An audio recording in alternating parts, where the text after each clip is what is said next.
ওরে একালের মেয়েরা কোরআন হাদিস ধরে না, একালের মা বোনেরা কোরআন হাদিস পড়ে না, ও আল্লাহ টিকটকে ভিডিও ওরা করে। কথা কয় না? টিকটক ওয়ালি আছে না নাই? এখন টিকটক করে পর্দা করে। আমি বলি ও আল্লাহওয়ালা টিকটক কি? কি টিকটকি? আল্লাহওয়ালা টিকটকি প্রেম করে বুরকা পরে আছে না নাই? আমরা বড়ই দিয়ে না খেজুর দিয়ে ইফতারি করব ইনশাআল্লাহ। কিন্তু ইফতারি করার সময় চলে গিয়ে রোজা ছিলেন তো? আগাগুড়া ছিলেন কিডা কিডা? আগা এবার হাত তুলেছেন, ভালো কথা। আগাগুড়ার মানে বোঝেন তো? বলছে আপনি তো মাঝখানে বাদ দিয়ে প্রথমটা শেষেরটা থাকে, সেইগুলো নাকি? আলহামদুলিল্লাহ। রোজা রেখেছি কার জন্য? আল্লাহ বললেন ইয়া আইয়ুহাল্লাযীনা আমানু কুতিবা আলাইকুমুস সিয়াম কামা কুতিবা আলাল্লাযীনা মিন ক্বাবলিকুম লাআল্লাকুম তাত্তাকুন। কথা কার? সূরা বাকারার কত নম্বর? 183 নম্বর। হ্যাঁ 183 না? জাহাই হইল হবে কেন? একজন বলেন আমি ঠিক বলছি না ভুল বলছি? হ্যাঁ ঠিক বলছি তো? হ্যাঁ বুঝছেন, পরে ভুল হলে আপনারা দায়ী। যাই হোক, আল্লাহ রাব্বুল আলামিন সূরা বাকারার মাধ্যমে এই একটা আয়াত মানতে যে কয় মাস রোজা রাখিছি, আর 82 জায়গায় বললেন আকিমুস সালাত ওয়া আতাউজ। কথা কয় না? নামাজ পড়ি কয়জন আর যাকাত দিই কয়জন? এবার একটু হাত উঁচু করেন দিন। নামাজ 5 ওয়াক্ত কয়জন পড়ি? যাকাত কয়জন দিই? নারায়ে তাকবীর। আসেন আসেন আসেন আসেন, মাশাআল্লাহ। আগে দেখা হয়েছিল কোন জায়গায় জানো? হ্যাঁ আলহামদুলিল্লাহ। আমাদের ভাইয়েরা না আসলে মাহফিলের প্রাণ পায় না। বলেন ঠিক না বেঠিক? ভাইয়েরা এসেছে, আমরা খুশি না? খুশি না? খুশি না বেজার? আজকে আনন্দের দিনে মাহফিলে বসেছেন, এর থেকে বড় সৌভাগ্যের বড় পাওয়া আর কিছু হতে পারে? আরেকটা চেয়ার এনে দেন। চেয়ার আছে না? চেয়ার লাগবে না, আমি নিচেই বসলি হয়। একটা কথা হইল, এই একটু একটা চেয়ার ওই যে ওখানে আছে, একটুখানি। এই যে পাওয়া গেছে আছে, এখানে আছে। আলহামদুলিল্লাহ। আপনার কাছে বসবে? তা বসেন, তাহলে ওনার সোহবত নেন। আলহামদুলিল্লাহ আলহামদুলিল্লাহ। খুশি তো আপনারা? খুশি হবেন না কেন? আজকে আনন্দের দিন। কবি নজরুল তাই বলেছে। কি বলেছে? ও মন রমজান, সবাই বলেন ও মন রমজানে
ঠিক না বেটি? খুশির ঈদ। আজকে কিসের ঈদ? আনন্দের দিন। কিন্তু এই আনন্দ অপসংস্কৃতির রূপ নিচ্ছে। এই অপসংস্কৃতি চলতে দেয়া যাবে? আমার সন্তান, আপনার সন্তান, প্রথমেই বলেছি আল্লাহ বলছেন কু আনফুসিকুম ওয়া আহলিকুম নারা।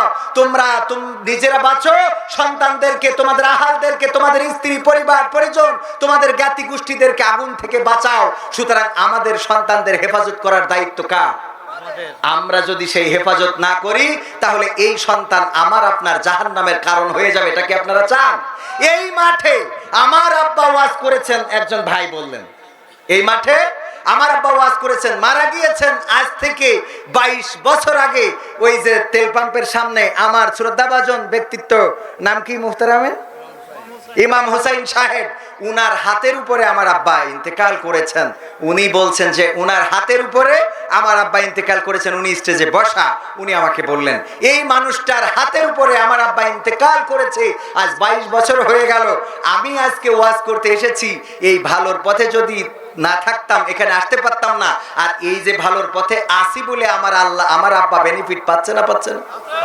আব্বা কিন্তু বেনিফিট পাচ্ছেন। আমার আব্বা বলতেন যে আমি যদি ছেলেকে মানুষের মতো মানুষ না বানাই, তাইলে ঈদের দিনে ট্রাক পিকআপ ভাড়া করবে, আর তার উপরে ডিজে কুপাবে, ওই গদখালি যাবে, পার্কে যাবে, উল্লাস করবে, অশ্লীল নৃত্য করবে, আর রাত্রে বাড়ি ফেরার সময় আমার কবরের কাছে এসে বলবে আসসালামু আলাইকুম ইয়া আহলাল কবর, আব্বা আজকে যত ডিজে কুপালাম সব আপনার কাছে দিয়ে দিয়ে গেলাম। ঠিক না বে ঠিক? দেবে না দেবে না? পাবেন না পাবেন না? আবার যদি কোন সন্তান নামাজি হয়, কোন সন্তান যদি রোজাদার হয়, কোন সন্তান যদি আল্লাহওয়ালা হয়, কোন সন্তান যদি ইসলামী আন্দোলনের পক্ষের হয়, কোন সন্তান যদি রোজাদার হয়, কোন সন্তান যদি ভালোর পথের হয়, আলোর পথের হয়, এই সন্তানটা বাড়ি থেকে বের হয়ে গেল আল্লাহর পরে তাওয়াক্কুল করে, বিসমিল্লাহি ওয়া তাওয়াক্কালতু আলাল্লাহ লা হাওলা ওয়ালা কুওয়াতা ইল্লা বিল্লাহ পড়ে বাড়ি থেকে বের হয়ে গেল। সন্ধ্যা বেলা অথবা রাত্রে সমস্ত কর্ম রেখে যখন বাড়িতে ফিরবে, বাবার কবরের কাছে সালাম বলবে, আর বলবে ওগো বাবা, এতটুকু শুধুমাত্র সালাম দিবে, ওগো আল্লাহ এই কবরবাসীর উপরে শান্তি বর্ষিত করো তুমি আল্লাহ। এই কথা বলে যখন চলে যাবে, বলেন এই সন্তানের নেক কাজগুলো বাবার কবরে যাবে না যাবে না? বাবার কবরে যাবে। আমার বাবা আমাদেরকে শিখিয়েছেন, আমার দুই ভাই, আমরা দুই ভাই, বাবা যখন ঈদের নামাজে যেতেন আমাদের দুই ভাইকে নিয়ে আমার দাদার কবরের কাছে দাঁড়াতেন, তারপরে কবরটা জিয়ারত করে আমার বাবা আমাদেরকে ঈদের মাঠে নিয়ে যেতেন। এমন একটা ঈদও যায় নাই যে বাবার সাথে ঈদের নামাজ আদায় করেছি, কিন্তু বাবা আমার দাদার কবরের পাশে দাঁড়ায় নাই। বাবা 22 বছর মারা গিয়েছে, এখন ঈদের নামাজে যখন যায় আমার দুইটা সন্তান ছোট নাবালক, তাদেরকে নিয়ে আমি আমার বাবার কবরের কাছে দাঁড়াই, আবার আমার দাদার কবরের কাছেও দাঁড়াই। আমার বাবার কবর দাদার কবর দুই জায়গায় হওয়ার কারণে দুইবার দাঁড়ানো লাগে। আমার সন্তানেরা এখন দেখে আমি যদি কালকেও মারা যায়, আগামী ঈদে আমার সন্তানরা আমার কবর জিয়ারত করবে না করবে না? কবর জিয়ারত করবে। আর আমার সন্তান যদি ভালোর পথে আমি মানুষ করতে ব্যর্থ হই, তাইলে ঈদের দিনে ওরা পিকআপ ভাড়া করবে, সাউন্ড বক্স লাগাবে, ইজি বাইকের সাইডের উপরে এরকম একটা স্পিকার লাগাই দেবে, তারপরে অমনি ধুমধামাক্কা শুরু হয়ে যাবে। আজকালকের ছেলেরা বই নিয়ে আর বসে না, ও বাবা গুগলে সার্চ করিয়া পড়ি। প্রেম করে শুধু বুরকা পরে না। মিজানুর রহমান আজহারি ভাইয়ের কাছে প্রশ্ন করেছে, হুজুর আমি যার সাথে প্রেম করি আমার ওই গার্লফ্রেন্ড এতটাই আল্লাহওয়ালা যে বুরকা পরে ছাড়া বাড়ি থেকে বের হয় না, তাহাজ্জুদের সময় আমার ফোন করে ডেকে দেয়, তাহাজ্জুদ পড়ে নাও, ফজরের সময় আমার মসজিদে যাওয়ার জন্য ডেকে দেয়। আমি যদি ফজরের নামাজ না পড়ি, যখন ডেটিং দিতে যাই কফি হাউসে বসে ওর দিকে তাকাই থাকি, বলে ফজরের নামাজ কি পড়ি চাও? আমি যদি বলি না, অমনি ওর সাথে সাথে রাগ করে উঠে চলে যেতে চায়। হুজুর এত আল্লাহওয়ালা, ওর জন্য আমি নামাজ পড়া ধরেছি, বলেন হুজুর এর সাথে প্রেম করলে কি আমার গুনাহ হবে? চিন্তা করতে পারেন কত বড় শয়তান। আমি বললাম যদি কেউ একটা শুয়োর নিয়ে আসে, শুয়োর চেনেন তো, শুকর খিঞ্জির, এটা যদি নিয়ে আসে আর কবির বিন সামাদের দাওয়াত করে যদি জবাই করে, সাইফুল্লাহ বিন কুরবানের দিয়ে যদি চামড়া ছেলে, আর আমার ইমাম মুহতারাম উস্তাদজি ইমাম সাহেবকে দিয়ে যদি রান্না করায়, ওই খড়িয়ানার জন্য যদি আমার সভাপতি সাহেব দাঁড়িয়েলা ওনার দায়িত্ব দেয়, আর হাড়িটা যদি কোনো মাদ্রাসা থেকে নিয়ে আসে, এরপরেও যদি শুকর রান্না করে, জায়েজ হবে নাকি? যদি জায়েজ না হয়, যতই পর্দা বুরকা পরে তোমার সাথে বগল দাবাই করে নিয়ে ঘুরে বেড়া, ওই শুকর খাওয়া যেমন হারাম, তোমার এই প্রেম করাটাও তেমন হারাম। ঠিক না বেঠে?